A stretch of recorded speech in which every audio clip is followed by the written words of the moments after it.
Hello investors. आज हम बात करेंगे केमिकल सेक्टर के एक छोटे से शेयर के बारे में, जो कि अब इतना छोटा नहीं रहा। 2 रुपए का स्टॉक एक टाइम में ये हुआ करता था और आज ये 350 पहुंच गया है। सभी के दिमाग में चल रहा होगा कि अभी ये और कितना भागेगा, कितनी ग्रोथ अपॉर्चुनिटी अभी और रह गई है।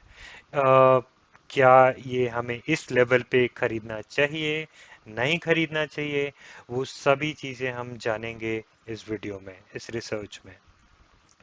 आगे बढ़ने से पहले अगर आप हमारा चैनल पसंद करते हैं, कंटेंट जो इस पे शेयर होता है वो आपको पसंद आता है, प्लीज़ लाइक करें, शेयर करें अपने इन्वेस्टर्स कम्युनिटी में, अपने फ्रेंड सर्कल में, सब्सक्राइब करें चैनल को, जिससे जो भी नया स्टॉक जिसके बारे में कोई वीडियो बनता है आप उसे डायरेक्टली आपको उसका नोटिफिकेशन मिल सके। स्टैंडर्ड डिस्क्लेमर आगे बढ़ने से कुछ भी शेयर करने से पहले कि I am not a SEBI registered financial advisor. ये कंटेंट ओनली एजुकेशन पर्पस के लिए है। Please consult your financial advisor before any investment decision. Okay, so next हम पहले देखेंगे स्टॉक प्राइस का चार्ट, जो कि आप देखेंगे तो यहाँ पता चलेगा कि एक टाइम में ये शेयर 2 रुपए 3 रुपए के अराउंड ट्रेड करता था एंड काफी सालों तक ये उसी लेवल पे रहा। एंड फिर उसके बाद 2014 2014 अराउंड, जब केमिकल सेक्टर में प्राइसेस इंक्रीज होना स्टार्ट हुए, चाइना की स्टोरी स्टार्ट हुई, चाइना में इश्यूज आने स्टार्ट हुए एंड उसके बाद से देखा कि लगभग हमने सभी केमिकल स्टोरी में ये सिमिलर प्राइस एप्रिसिएशन देखा है। दीपक नाइट्राइट की बात करें, विधि की बात करें, अदर केमिकल स्टोरीज की बात करें, सभी केमिकल स्टोरी में सिमिलर प्राइस एप्रिसिएशन हमें देखने को मिला है लास्ट 10 ईयर्स में। ये 2 रुपए का स्टॉक एक टाइम में जो 2014-15 तक इसी प्राइस के अराउंड था, और फिर ये धीरे धीरे 2020 के बाद तो एक्सपोनेंशियल ग्रोथ हुआ और अभी ये 350 रुपए पे ट्रेड कर रहा है लगभग। अब मेन सभी के दिमाग में क्वेश्चन यही जाता है कि अब और कितना बढ़ेगा, कितना और भागेगा या गिर जाएगा आगे। वो सभी हम जानेंगे आगे नेक्स्ट स्लाइड्स में, जब हम रिसर्च अपना आगे देखते हैं। थीम ये अभी हमने देखा कि ये केमिकल सेक्टर का एप्रिसिएशन हुआ है लास्ट 10 ईयर्स में। एक और क्वेश्चन हमारे दिमाग में जाता होगा कि जब केमिकल सेक्टर ऐसा हुआ लास्ट 10 ईयर्स में, अब नेक्स्ट केमिकल स्टोरी तो ठीक है, अब ये बताओ अगले 10 साल में क्या चलेगा, या नया थीम क्या है, या नया सेक्टर क्या है अगले 10 साल के लिए। तो मेरा यही रिकमेंडेशन है। कुछ स्टॉक्स हमने पावर सेक्टर और टेक्सटाइल सेक्टर में मैंने रिकमेंड किए हैं अपने चैनल में। हमारा मानना है कि नेक्स्ट फ्यू इयर्स के लिए power sector and textile sector should perform well. कौन से स्टॉक्स हैं, क्या रिसर्च उनके बारे में की गई है, आप से चैनल को सब्सक्राइब करें एंड चैनल के अदर वीडियोस में वो डिटेल आपको मिल जाएगा।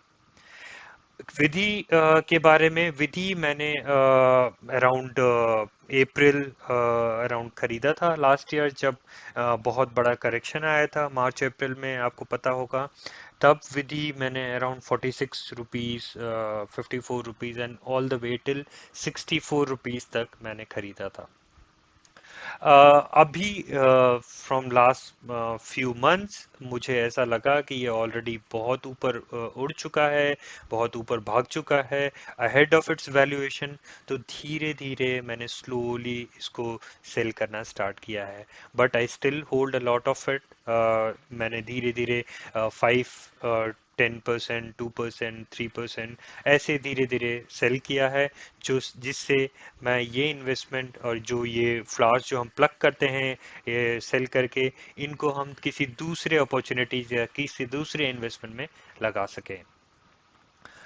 ये मेरा इन्वेस्टमेंट थीसिस रहा है हमेशा कि जब भी कोई स्टॉक मल्टीपल टाइम्स ग्रो हो चुका है तो उसके बाद उसमें से थोड़ा बहुत मैं रिड्यूस करता हूं, जिससे मैं नेक्स्ट अपॉर्चुनिटीज या नए टीम्स में इन्वेस्ट कर सकूं। Okay, so big question is can we still buy it?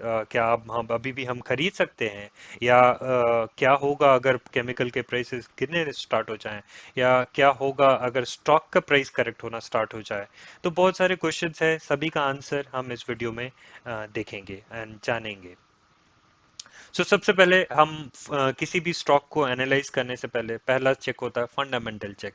भाई वो सब तो ठीक है, पर फंडामेंटल्स कैसे हैं कंपनी के, सबसे पहला यही क्वेश्चन आता है। तो उसके लिए हम सबसे पहले स्क्रीनर चेक करेंगे। मैं स्क्रीनर में जाता हूँ, और स्क्रीनर में हम देखते हैं कि ये कंपनी ज़्यादा बड़ी कंपनी नहीं है, 1700 करोड़ की कंपनी है, मार्केट कैप बहुत अभी भी छोटा है, करंट प्राइस 345 के करीब है। ये डील करते हैं synthetic food colour, natural food colour and some basic chemicals as well. Price 40 के करीब है, जो कि बहुत हाई है। बुक वैल्यू 32 का है, बट करंट प्राइस 350 के करीब का है, बहुत हाई प्राइस है, कम ऑलमोस्ट 10 टाइम्स है अपने बुक वैल्यू से। यहाँ हम देख भी सकते हैं price to book value 10 times है। डेट टू इक्विटी बहुत कम है, which is very good for the stock. This is debt to equity below 1 is very very good. Market cap to sales 5.5 के करीब का है, जो कि बहुत हाई है। प्लेज परसेंटेज, अच्छी बात है कि कोई भी शेयर्स प्लेज नहीं है, जो कि अच्छी बात बताता है कंपनी के बारे में। अ, और हम आगे बढ़ते हैं और इसके बारे में और देखते हैं।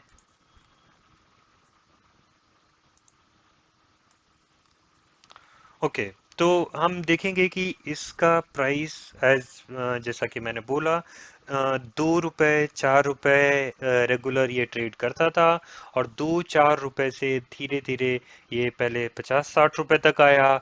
50-60 रुपए से ये गिरा भी। आपको पता होगा 2018 से 2020 के बीच में बहुत ही गंदा बेयर मार्केट था 2 साल तक। एंड उसके बाद ये जब 40 45 50 के करीब था, और उसके बाद से जो उसने अप्रिशिएट करना स्टार्ट किया है, एंड ये अभी 350 लेवल पे है। सिमिलर, सो अराउंड ये 40-50 के करीब हमने इसे खरीदा था, जो कि मैंने आपको शो किया है मेरे ट्रांजैक्शन हिस्ट्री में, कि इसे हमने 46 लेवल पे खरीदा, 54 पे खरीदा, 64 रुपये 64 लेवल तक खरीदा, एंड फिर उसके बाद हम चुपचाप इस पे बैठ गए। एंड इसके बाद इसमें से प्राइस अप्रिशिएट हुआ, और प्राइस जो 46 रुपीज से 200, 200 से 350, तो धीरे धीरे हमने कुछ कुछ पोर्शन सेल करना भी स्टार्ट किया। ओके, फिर हम वापस आते हैं कंपनीज के प्रोस एंड कॉन्स। आप देख सकते हैं स्क्रीनर पे, गुड क्वार्टर है, 20% CAGR है over last 5 years. Return on equity भी अच्छा है। सो रिटर्न ऑन इक्विटी हम देख सकते हैं कि रिटर्न ऑन इक्विटी रेगुलर अच्छा रहा है इसका। ROCE भी अच्छा है, ROE भी अच्छा है, दोनों ही अच्छा मेंटेन करके कंपनी चल रही है। और जो कंपटीटर्स हैं उनके नाम देख सकते हैं। Market cap, current market price to free cash flow almost close to 100 है, जो कि बहुत ही हाई साइड में है। Operating profit regularly 15-10 quarter on quarter रहा है, यहाँ 19 थोड़ा बढ़ा है। यहाँ अगर हम देखें तो 4650 तक रहा है, फिर 61 तक भी पहुंचा है। बैलेंस शीट अगर देखें तो बैलेंस शीट भी इनका, बोरोइंग इन्होंने इंक्रीज किया है, रिजर्व्स भी इंक्रीज हुए हैं, जो कि अच्छी बात है कंपनी के लिए। कैश फ्लो देख सकते हैं यहाँ हम। एंड फिक्स एसेट में हम एक चीज देखेंगे, ग्रॉस ब्लॉक भी on an average around the same level it has been. Cash flow ratios, ROC has improved from 2014 onwards, as you can see here. 2014 तक ये 16 19 15 की रेंज में ROC रहता था, बट उसके बाद से ये लास्ट 10 इयर्स 8 इयर्स की जो साइकिल है। बहुत ही इम्पोर्टेंट होता है हमें किसी भी थीम को अर्ली पकड़ना, अर्ली गेस करना, और उसको फिर उसमें कुछ बास्केट ऑफ स्टॉक्स लेके बैठ जाना, और फिर नेक्स्ट 5 6 इयर्स 10 इयर्स वो बहुत अच्छा ग्रो करके दिखाते हैं। शेयर होल्डिंग पैटर्न भी अच्छा है। Most of the stocks are with promoters, very few with FIAs and DIAs. So overall company is looking good from fundamentals perspective. हम वापस आते हैं अपने प्रेजेंटेशन पे। ये था ट्रांजैक्शन हिस्ट्री। ये हमारे क्या हमें खरीदना चाहिए, क्या बेचना चाहिए, फंडामेंटल चेक किया हमने। फंडामेंटल चेक होने के बाद अब हम नेक्स्ट इसके बिजनेस को देखेंगे कि बिजनेस कैसा है कंपनी का। वो देखना बहुत जरूरी है। सो बिजनेस में हम सबसे पहले इसकी बात करेंगे कैपेसिटी एक्सपेंशन की, बिकॉज कंपनी ने वेरी रिसेंटली, मतलब very recently, not only recently, before that as well, इन्होंने बोला है कि हम कैपेसिटी 3x 4x इंक्रीज करेंगे। क्या फर्क पड़ेगा उसका, कैसा बिजनेस है, बिजनेस कितना स्ट्रांग है, कमोडिटी बिजनेस है क्या है, ये सब चेक करना बहुत जरूरी होता है केमिकल सेक्टर की कंपनीज में। बिकॉज कमोडिटी बिजनेसेस, कमोडिटी मतलब जो कॉमन केमिकल जो भी कोई भी प्रोड्यूस कर सकता है, एंड जिसमें जो सबसे कम में बेचेगा वो किंग हो जाता है। तो वैसे बिजनेसेस हमें अवॉइड करने चाहिए। तो हम वो सब सारी चीजें देखेंगे अपने आगे रिसर्च में। सो पहला कैपेसिटी एक्सपेंशन के बारे में हम बात करेंगे। एंड कैपेसिटी एक्सपेंशन में हम देखेंगे तो ह्यूज एक्सपेंशन जो कि अभी हम देख रहे हैं, जो कंपनी ने कर रहे हैं ऑलरेडी। सो अभी उनका 250 metric ton per month brownfield expansion था 2015 तक। 2019 में अगर आप देखेंगे 250 से 325 तक। 2019 में ज़्यादा बड़ा नहीं कहूँगा एक्सपेंशन, बट अभी आप देखिए 2019 से 2022-23 में 3 गुना, 3 से 3.5 गुना आप देखेंगे कि यहाँ वो एक्सपेंशन कर रहे हैं। डेफिनेटली इसका इम्पैक्ट पड़ेगा इनके मार्जिन पे, इनके ग्रोथ पे। रेवेन्यूज इंक्रीज होंगे, मार्जिन्स इंक्रीज होंगे। उसके बारे में हम आगे स्लाइड्स में देखेंगे। So 3x capacity expansion, as you can see here, 30, 55, 90, 150, 250, 325 इतने तक करते थे। बट अब इन्होंने टारगेट बहुत लंबा किया है, 720 एंड 1000 करोड़ का एक्सपेंशन, जो कि कहाँ कहाँ हो रहा है। दहेज में 360 मेट्रिक टन कैपेसिटी जो इंस्टॉल हो रही है। इन्वायरमेंटल क्लियरेंस ऑलरेडी रिसीव हो चुके हैं। एक्सपेक्टेड टाइमलाइन 12 महीने का है। ये बहुत ही लेटेस्ट प्रेजेंटेशन है कंपनी का, वहाँ से हमने ये इंफॉर्मेशन निकाला है। सो फेज 2 जो कि है उसमें भी 12 से 18 महीने का है। 350 मेट्रिक टन यहाँ भी इंस्टॉल्ड होगा। ये भी ये लोग एक्सपेंशन फेज 1 एंड फेज 2 में ऐसे करेंगे। ओके, फिर सेकंड बात आती है कि ठीक है, और क्या है बिजनेस के बारे में, और क्या क्या क्या इंडस्ट्री को ये कैटर करते हैं, कितने कस्टमर्स हैं, कैसे कस्टमर्स हैं, वो सब भी जाना बहुत जरूरी होता है। तो सबसे पहली एंड इम्पोर्टेंट बात की ये second largest food colour manufacturer है इन इन इन द एशिया। सो ये क्लेम करते हैं कि पूरे एशिया में second largest food colour manufacturer है। सो एशिया में सभी जाते हैं, चाइना, इंडिया, जो कि बहुत बड़ी बात है। ये अचीव करना बहुत बड़ी बात है। Supplying to 80 countries across 6 continent, 80 countries में, 6 कॉन्टिनेंट में ये सप्लाई कर रहे हैं। एग्जिस्टिंग कैपेसिटी है 3500 मेट्रिक टन की पर एनम। इसको वो 8500 मेट्रिक टन तक लेके जाना चाह रहे हैं, almost close to three three times. 200 active customers हैं इनका। कलर्स बहुत बिग कस्टमर्स हैं, बहुत वैरायटी ऑफ कस्टमर्स हैं, डिफरेंट इंडस्ट्रीज में हैं। हम उसके बारे में भी जानेंगे कि कौन कौन से कस्टमर्स हैं, किस किस इंडस्ट्री में हैं, क्या वो सब भी हम आगे रिसर्च में जानेंगे।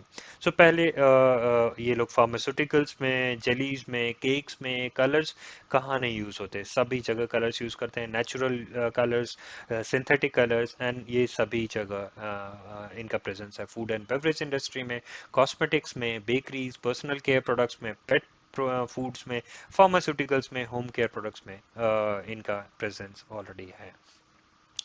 डाइवर्सिफाइड तो है ही है, ये भी समझना हमें जरूरी है कि ये बहुत ही हाईली रेगुलेटेड नीश मार्केट में काम कर रहे हैं। यूरोप, यूएस, ऐसे मार्केट जहां आपको रेगुलेशंस क्लियर करने पड़ते हैं, आपको सर्टिफिकेशंस चाहिए होता है, आपके फैसिलिटीज़ को इंस्पेक्ट करते हैं वो आके, एंड उसके बाद ही आपको अप्रूवल मिलता है कि आप उन मार्केट्स में सप्लाई कर सकते हैं। सो डाइवर्सिफाइड है, बट इनके पास रेगुलेटेड अप्रूवल्स भी हैं उन मार्केट से। सो ये फूड एंड बेवरेजेस, एंड फिर उनके डिफरेंट नेम्स की कहाँ कहाँ, पेट फूड्स में, पर्सनल केयर में, सभी जगह कलर्स हर जगह यूज होते हैं, आपके होम केयर प्रोडक्ट्स में, कॉस्मेटिक्स में, फूड इंडस्ट्रीज में, बहुत एंड फूड इंडस्ट्री में बहुत ज़्यादा फोकस अभी इस टाइम नेचुरल फूड कलर का चल रहा है, बिकॉज हेल्थ कॉन्शियस हो रहे हैं people, so this is a good market for them. Vidhi का ये डिफरेंट मार्केट्स है, एंड जैसा मैंने बोला था कि हम चेक करेंगे कि कौन कौन से कस्टमर्स हैं। तो इनके कस्टमर्स हैं Britannia, Unilever, Procter and Gamble, बहुत ही बड़े बड़े नाम हैं। और ये कस्टमर एक बार आपको मिल जाते हैं तो ये रेगुलर सप्लाई होती है, बहुत स्टिकीनेस होता है, कस्टमर्स इतनी जल्दी दूसरे पे नहीं जाते हैं। तो बहुत सारे एडवांटेज हैं विधि के लिए। सेकेंड, इस कोरोना वायरस और पेंडेमिक में ये हुआ है कि बहुत ही स्मॉल प्लेयर्स जो केमिकल इंडस्ट्री में थे वो वैनिश हो चुके हैं, because they can not maintain that regulatory approvals, they can not maintain the supply chain, जो बहुत बड़ा नुकसान सब स्मॉल प्लेयर्स को हुआ है। तो उसका फायदा जो बड़े एंड जो नामी प्लेयर्स हैं जैसे विधि, उनको बहुत ज़्यादा फायदा हुआ है। ग्लोबल फुटप्रिंट कैसा है इसका, ज्योग्राफिकली कैसे डाइवर्स हैं ये लोग, तो इनका 50% मार्केट जो है वो 21 में अमेरिकाज में जाता था, यूएस में, एंड वो अभी 53%, सो रेगुलरली ये इंक्रीज कर रहे हैं। 18% टू 20% ये ऑस्ट्रेलिया एंड एशिया में जाता था, 23% ये लोग यूरोप में, जो कि कांस्टेंट है। So continent-wise, they are very diversified. These are the list of the countries जहाँ वो सप्लाई करते हैं: Australia, Bolivia, France, Georgia, Germany. And in markets में सप्लाई करने के लिए you need regulatory approvals and it's not easy. So बहुत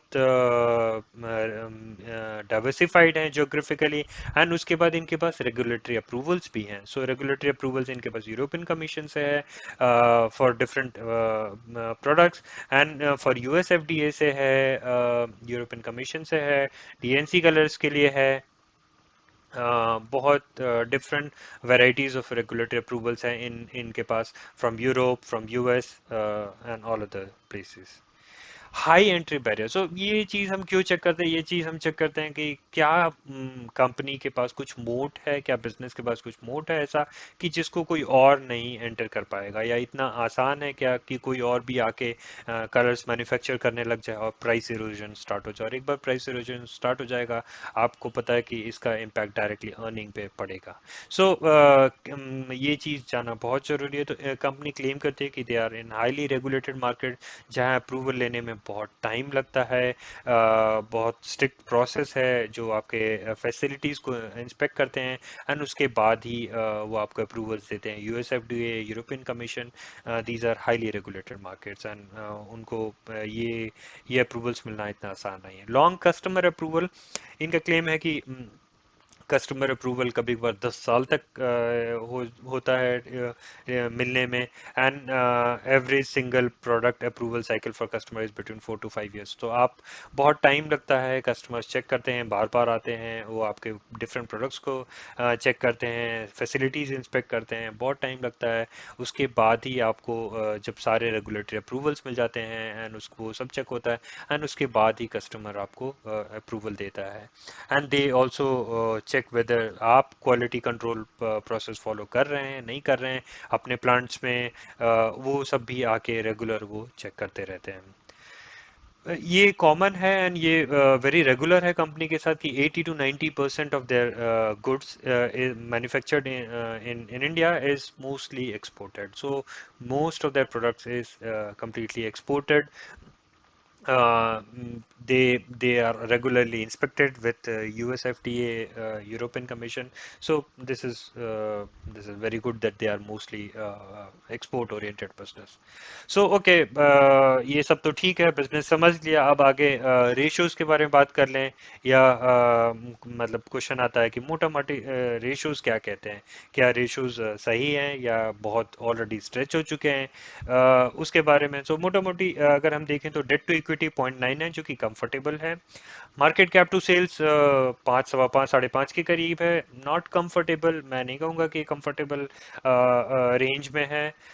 stock pledge किया है नहीं, इनके पास जीरो स्टॉक्स प्लेज है जो कि बहुत अच्छी बात है। Price to book value 10 times है, बहुत अच्छी बात है। प्राइस टू बुक 10 टाइम्स, मैं नहीं कहूँगा कि ये कंफर्टेबल रेंज में है। सो मैं 10 times I would not recommend. So it's on the higher side, and I would not recommend this. ROE and ROC close to 30% hai, which is very very good. So ROE ROC they're regularly maintaining it at 30%, which is very good. आगे हम कुछ positive and कुछ negatives देखते हैं इस business का। Positive क्या है, नेगेटिव्स क्या है, जिससे हम एक बैलेंस व्यू ले सके कंपनी के बारे में। उसके बाद ही हम डिसाइड करेंगे कि कंपनी में हमें इन्वेस्ट करना चाहिए, नहीं करना चाहिए, होल्ड करना चाहिए, बेच देना चाहिए, वो सब हम बात करेंगे। सो पॉजिटिव्स क्या है, ह्यूज केपिक्स, बहुत बड़ा केपिक्स कर रहे हैं, ये 3 टाइम्स कर रहे हैं। डेफिनेटली इसका इम्पैक्ट मार्जिन और रेवेन्यू पे होगा। अच्छे अर्निंग्स आने के चांसेस हैं, अच्छे ग्रोथ दिखने के चांसेस हैं। commodity bull run है already. We know कि metals, chemicals all are running really well in last 1.5 years. Corona virus की वजह से स्मॉल प्लेयर्स have vanished. जो भी छोटे मोटे प्लेयर थे केमिकल सेक्टर में, मेटल सेक्टर में, मैन्युफैक्चरिंग बिजनेस में, वो है वैनिश हो चुके हैं। तो इसका बहुत ज़्यादा पॉजिटिव इन बड़ी कंपनी जैसे विधि, लिस्टेड प्लेयर्स हैं, रेगुलेटेड प्लेयर्स हैं, रेगुलेटेड मार्केट में सप्लाई करते हैं, इसका इम्पैक्ट इन लोगों पे पड़ेगा। हाई स्टिकीनेस है विद मार्क्यू कस्टमर्स, एज उन्होंने मेंशन किया कि नॉर्मली कभी कभी 4 से 5 साल लगते हैं एक प्रोडक्ट के लिए अप्रूवल मिलने के लिए। एक कस्टमर से approval complete range of products मिलने के लिए 10-10 साल लग जाते हैं। तो बहुत हाई स्टिकीनेस है कस्टमर्स के साथ। एक बार कस्टमर चिपक गया तो वो इतनी जल्दी वो दूसरे सप्लायर के पास नहीं मूव होते हैं। मोस्टली एक्सपोर्ट ओरिएंटेड बिजनेस है, जो कि बहुत अच्छा है। I like export oriented business because you are making it here in the cheap cost, and आप जब बेचते हो तो आपको अच्छे वैल्यू मिलता है बाहर के मार्केट्स में। More focus on natural food colors, which is good. Health wise, lot of companies are focusing on natural food colors, which is good, and which is good for the company as well because they are in natural food colors.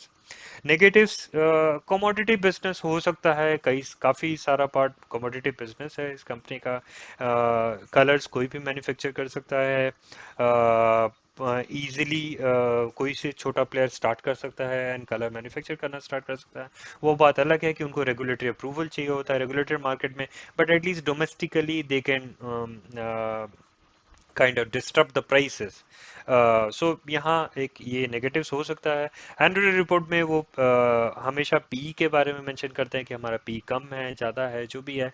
ये अच्छी बात नहीं है। Promoters को कभी भी stocks पे focus नहीं करना चाहिए, स्टॉक कैसा जा रहा है, उनको मोस्टली बिजनेस पे फोकस करना चाहिए।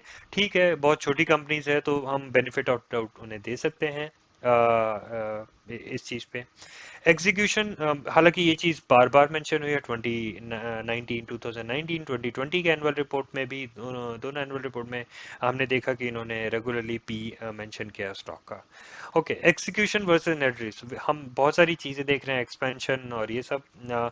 हमें ये भी देखना होगा कि कितना स्टोरी ये बोल रहे हैं और कितना एग्जीक्यूट करके दिखाते हैं। तो हमें रेगुलरली बिजनेस को रिव्यू करना होगा एंड अकॉर्डिंगली हमें एंड ये किसी भी बिजनेस के साथ है कि हमें रेगुलरली रिव्यू करना होता है, जिससे क्या होता है कि हम फोकस में रहें कि कंपनी डिटोरिएट तो नहीं कर रही, बिजनेस खराब तो नहीं हो रहा, प्राइसेस तो इरोड नहीं हो रहे।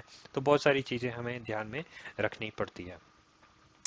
Conclusion. So last, my conclusion is, you can take your own call. आप अपना कॉल ले सकते हैं। मेरा कंक्लूजन ये है कि अगर आपने बहुत इनिशियल लेवल्स पे खरीदा है, जैसे कि मैंने आपको दिखाया, मैं खरीद के बैठा हूँ, तो मैं होल्ड कर रहा हूँ। मैक्सिमम स्टॉक्स में होल्ड कर रहा हूँ, कुछ छोटे मोटे मैं सेल भी कर रहा हूँ।